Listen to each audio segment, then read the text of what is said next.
Can you explain to me why The Kissing Booth Part 2 is over 2 hours long?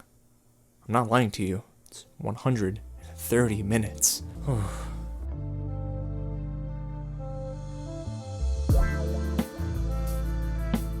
What's going on, you guys? James here with another real review, and today we're talking all about Netflix's The Kissing Booth Part 2, a rom-com that, well, it had a predecessor that wasn't very good. Actually, arguably one of the worst rom-coms that I've ever seen. So now the question is the sequel worth your time? Now, before I go ahead and answer that question and tell you what I liked and what I didn't really like about The Kissing Booth Part 2, if this is your first time here at the channel, welcome to Real James, where I talk about movies and TV just like this. So if you like reviews, reactions, and a little bit of news, go ahead and hit the big red button below and subscribe to the channel. Now, don't forget to tap that bell as well so you stay up to date with anything new that drops. Guys, we're almost at 2,000 subscribers, and it's all because of you. And if you like what you hear and what you see, go ahead and smash that like button down below and comment and let me know, guys, what do you think about The Kissing Booth? If you've seen The Kissing Booth Part 2, what did you think about the movie? And did you get through it in one sitting? Because Lord knows it was tough. Over 2 hours. We'll talk about the runtime. Now, a little bit of housekeeping, guys. I have my Umbrella Academy Season 2 review dropping on July 27th. Yes, that's next Monday. I'm so excited to share with you guys what I thought about the season. We'll have a spoiler review later on during the week, and I'll drop a list of my 5 most shocking moments as well. It's such an exciting time at the channel. Comic-Con at Home is happening all weekend long. We just talked about the New Mutants, and a lot of movies are getting delayed. We'll probably have to talk about that too. Okay, enough of that. Let's get right into The Kissing Booth Part 2. If you haven't seen the first movie, it's directed by the same dude, Vince Marcello, but he's not writing the screenplay this time around. I mean, he is, but he's working alongside Jay Arnold, someone who's new. This is his debut film according to IMDb. So my biggest issue with Part 1 was the writing. It was awful, terrible, dialogue was atrocious, and like I said, arguably one of the worst rom-coms that I've ever seen. But I'm excited for Part 2. I'm gonna go in with an open mind, right? In The Kissing Booth Part 2, the story is very similar, literally. I mean, it's the same premise. Elle and Lee are trying to build a kissing booth for the homecoming fundraiser, and they have to get a hot guy to do it, and this newcomer on the scene, Marco, played by Taylor Perez, joins everybody. It's supposed to really be the same exact movie with a couple different story threads that we'll touch upon, but Elle is having a tough time with this long distance relationship with her boyfriend Noah, and well, Lee is in a different relationship with Rachel, and they're having a great old time. Guys, this is pretty much the same movie as the first, with literally like 2 different relationships, and it's not that different, unfortunately. However, there are some things that make this movie better than the first, but we'll get into that. So at the top of my positives, honestly, it is Elle and Lee. I mean, Joey King is so good. She was the best part of the first movie, and in the second, well, there's no exception. She's still killing it on screen. Courtney's really good too when the script doesn't call for him crying every single scene. I mean, I like his acting. I like him and his rapport with Joey King. They're very funny together.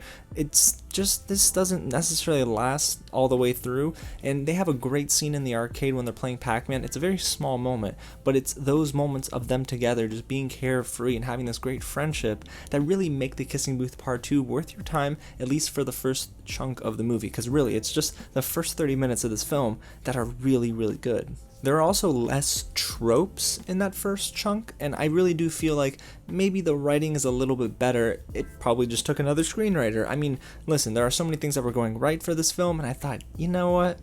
Yeah, The Kissing Booth Part 2 is gonna be enjoyable. However, oh boy, guys, let me tell you something.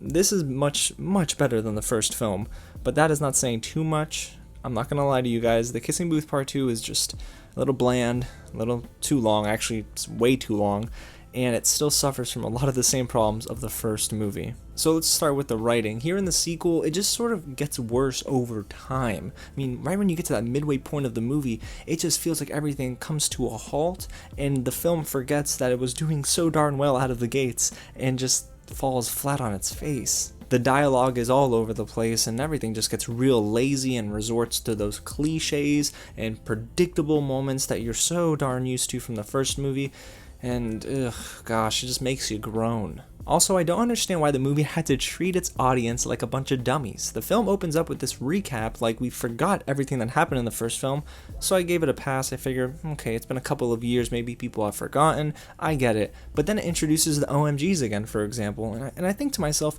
why are you reintroducing them? We know who they are. They were a staple group in the first film. That's like telling us again who Noah is. Like, why? These are integral characters for our main characters and their growth, and it is so frustrating. And one of the biggest flaws that this movie has is too much is going on. If there's a lot of fat that could have been trimmed off this movie, I mean, geez, going down the list, there are so many different relationships that are explored here. There's Elle and Lee, there's Lee and Rachel, there's Elle and Noah, there's Elle and Marco. They even explore romances between a gay couple, no problem with that, even though the film totally botched it, whatever. And Elle being jealous with this new girl in Noah's life, Chloe. And honestly, Macy Richardson Sellers as Chloe is not a bad actor. She didn't give a bad performance. I feel like the script just like wrote her into a wall. She was just there as plot filler, and that really sucks. Another character that felt like plot filler, Marco. Taylor Perez is an actor that you might have known from a bunch of different TV shows. I don't think that his performance was very good here. It was a little too wooden, but you can also attribute that to the script. I mean, sometimes it goes hand in hand, but I really felt like they just put him in the story whenever it needed like a jump start, if that makes sense. And even then it was like not clicking, nothing was working at that point.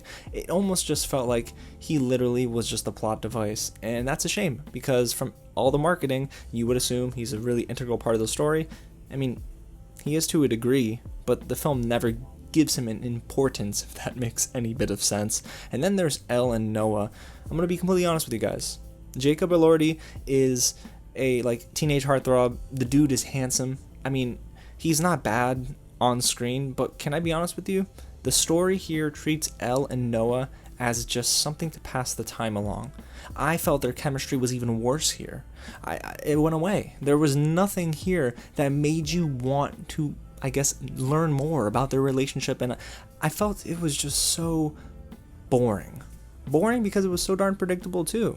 And then there's an issue with the runtime. Now, I talked about it in the beginning of the review, but when I pressed play on my Apple TV and I noticed we have over 2 hours to spend with this film, I figured, okay, it'll go one of two ways. Either it'll give more depth to our characters and we'll really enjoy the time we're spending with the sequel, or it'll just overstay its welcome. Which one do you think it chose? Well, I went the overstaying its welcome route. I don't know, the movie dragged its feet, especially in that last 30 minutes. It didn't know when to end. And I hate when movies do that, to be honest with you. That's just a testament to the writing, where maybe the director and J. Arnold just didn't know what to do and they were clashing heads, but this movie just felt like it was going on forever. Gosh, I am so sorry. I probably sound like I'm ranting, but I promise we'll wrap up right now. Overall, you guys, The Kissing Booth Part 2 is one of those movies that starts off on a hopeful note. I figured, my goodness, this movie is so much different than the first film. I'm enjoying the dialogue. I like Elle and I love Lee together. They seem so good. There's chemistry there, and this feels like a rom-com I could sink my teeth into. And then you get back to Noah and Elle, and it feels like everything is just gone, washed away, and we're back to part 1. All of that charm in the first 30 minutes, just gone. And then the writing starts getting in the way of the acting, because then all the cliches come about, all the predictable tropes and the storyline threads become too much, and it just gets so complicated so fast. And then you start to see a hodgepodge of a movie where it doesn't know which direction to go to, so eventually it just ends.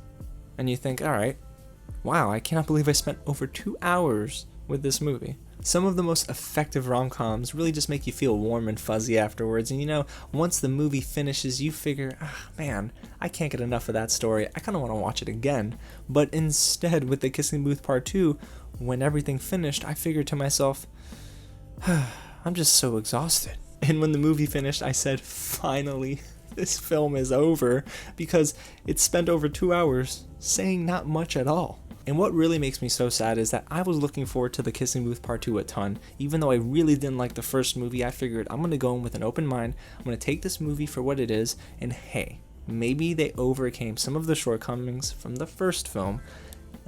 However, this movie presented a whole new set of problems, and it actually created a new one. It's just too darn long. I am really excited to see what Joey King does next, though. She's a great leading woman, and I think she does a good job at commanding the screen. And Joel Courtney is good, you know? I loved him in Super 8, and I think he's good here. I just don't think he's good all the time because the writing puts him in a corner. So again, The Kissing Booth Part 2, if you weren't a fan of the first movie, you're probably not going to like this one, but if you were a fan of the first, this one might also present some new problems for you. So I would say give it a shot if you're a fan of the first film, but if you're not, it might not be worth your time. Alrighty, you guys, well, there you have it. That's my review of The Kissing Booth Part 2, a film that I wish was so much better. I'll take the first 30 minutes and that's it.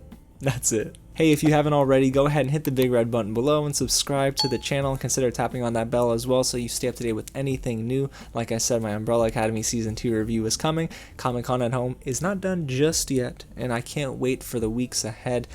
Netflix, thank you so much for sending me this movie. I'm so grateful we get to still watch movies and TV at home. If you haven't already, smash that like button and get loud in the comments below, guys, and let me know what you think of The Kissing Booth Part 2. Alrighty, well, I'm gonna go watch probably Always Be My Maybe. I love that rom-com so much. Until next time, guys, again, thank you so much for watching, and I'll catch you at the next screening.